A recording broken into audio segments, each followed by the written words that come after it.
April 24ರಂದು ಗಂಗಾವತರಣದ ದಿನವಾಗಿದ್ದು ಉಪ್ಪಾರ್ ಜನಾಂಗದ ಮೂಲ ಪುರುಷರಾದ ಮಹರ್ಷಿ ಶ್ರೀ ಭಗೀರಥ ಅಂದು ಜಯಂತಿಯನ್ನು ಸರ್ಕಾರದ ವತಿಯಿಂದ ಕಲಬುರಗಿ ನಗರದ ಎಸ್.ಎಂ. ಪಂಡಿತ್ ರಂಗಮಂದಿರದಲ್ಲಿ ಬೆಳಗ್ಗೆ 11 ಗಂಟೆಗೆ ಜಿಲ್ಲಾಡಳಿತ ಮತ್ತು ಕಲಬುರಗಿ ಜಿಲ್ಲಾ ಉಪ್ಪಾರ್ ಸಮಿತಿಯಿಂದ ಜಂಟಿಯಾಗಿ ಜಯಂತ್ಯೋತ್ಸವ ಕಾರ್ಯಕ್ರಮವನ್ನು ಹಮ್ಮಿಕೊಳ್ಳಲಾಗಿದೆ ಎಂದು ಜಯಂತಿ ಸಮಿತಿ ಅಧ್ಯಕ್ಷರಾದ ಗೋವಿಂದ್ ಸಗರ್ ಅವರು ತಿಳಿಸಿದ್ದಾರೆ.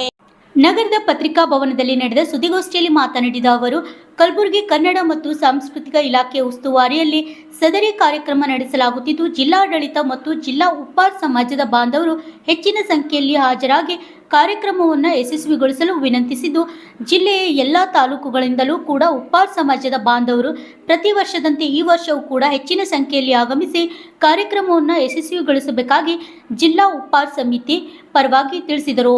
ಈ ಸಂದರ್ಭದಲ್ಲಿ ರಾಘವೇಂದ್ರ ಶಾಂತಪುರ್, ಹನುಮಂತ್ ಶಾಲಿ, ಅಶೋಕ್ ಚೂರಿ, ಶಶಿಕಾಂತ್ ಬಣ್ಣೂರ್ ಹಾಜರಿದ್ದರು.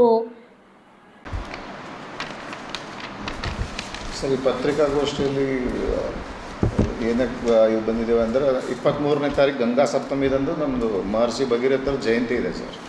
ಅದು ಜಿಲ್ಲಾ ಆಡಳಿತ ಮತ್ತು ನಮ್ಮ ಸಮಾಜದ ಸಂಘ ವತಿಯಿಂದ ಎಸ್.ಎಂ. ಪಂಡಿತ್ ರಂಗಮಂದಿರಲ್ಲಿ ಆಚರಣೆ ಮಾಡಲಾಗುತ್ತೆ.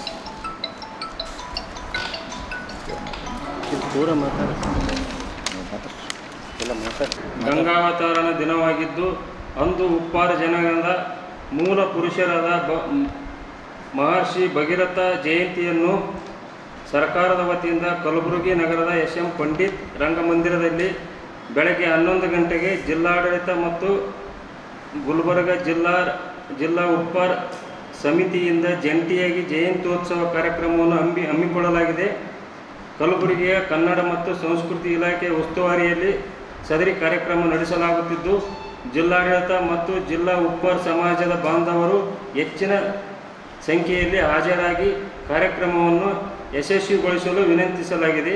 ಜಿಲ್ಲೆಯ ಎಲ್ಲ ತಾಲೂಕುಗಳಿಂದಲೂ ಕೂಡ ಉಪ್ಪಾರ್ ಸಮಾಜದ ಬಾಂಧವರು ಪ್ರತಿ ವರ್ಷದಂತೆ ಈ ವರ್ಷವೂ ಕೂಡ ಹೆಚ್ಚಿನ ಸಂಖ್ಯೆಯಲ್ಲಿ ಆಗಮಿಸಿ ಕಾರ್ಯಕ್ರಮವನ್ನು ಯಶಸ್ವಿಗೊಳಿಸಬೇಕಾಗಿ ಜಿಲ್ಲಾ ಉಪ್ಪಾರ್ ಸಮಿತಿಯ ಪರವಾಗಿ ಕೋರಲಾಗಿದೆ ಸರ್. ನಮ್ಮ ಸಂಘದಿಂದ ಸದ್ಯಕ್ಕಂತೂ ಈ ಸಲ ಏನಿಲ್ಲ. ನಮ್ಮ ಗುರುಗಳು ನೆಕ್ಸ್ಟ್ ಮಂತ್ ಟೈಮ್ ಕೊಟ್ಟರು ಸರ್. ಜಿಲ್ಲಾಡಳಿತದವ್ರಿಗೆ ಅದು ಪೋಸ್ಟ್ಪೋನ್ ಮಾಡೋಕ್ಕಾಗಲ್ಲ ಅಂದ್ರೆ ಸರ್ ಜಯಂತಿ ಸರ್. ಅದೇ ನಮ್ಮ ಗುರುಗಳು ಮುಂದಿನ ತಿಂಗಳು ಕೊಟ್ಟರು ಸರ್ ಟೈಮ್ ಅವರು. ಪುರುಷೋತ್ತಮಾನಂದ ಪುರಿ ಮಹಾಸ್ವಾಮಿಗಳು, ಪುರುಷೋತ್ತಮಾನಂದ ಪುರಿ, ಹೊಸದುರ್ಗ ಪುರಿ, ಹೊಸದುರ್ಗ. ಬೇರೆ ಮಾಡ್ತೀವಿ ಈಗ ಸಂಕ್ಷಿಪ್ತವಾಗಿ ಮಾಡ್ತೀವಿ ಸರ್. ಅದು ಮುಂದಿನ ತಿಂಗಳ ದಿನ ಇದ್ರಾಗ ಆದ ಸರ್. ಅದು ಇನ್ನು ಕನ್ಫರ್ಮೇಷನ್ ಇಲ್ಲ. ಅವ್ರು ಟೈಮ್ ಕೊಟ್ಟಾಗ ಅದು ತೊಗೊಂಡು ಇದು ಮಾಡಬೇಕು. ಮತ್ತು ಜನಸಂಖ್ಯೆ ಸರ್ ವೋಟಿಂಗ್ ತೊಗೊಂಡ್ರೆ ಒಂದು 7,000 ಆಯ್ತು ಸರ್. ಪಾಪ್ಯುಲೇಷನ್ ಒಂದು 15,000 ಸರ್, 15,000.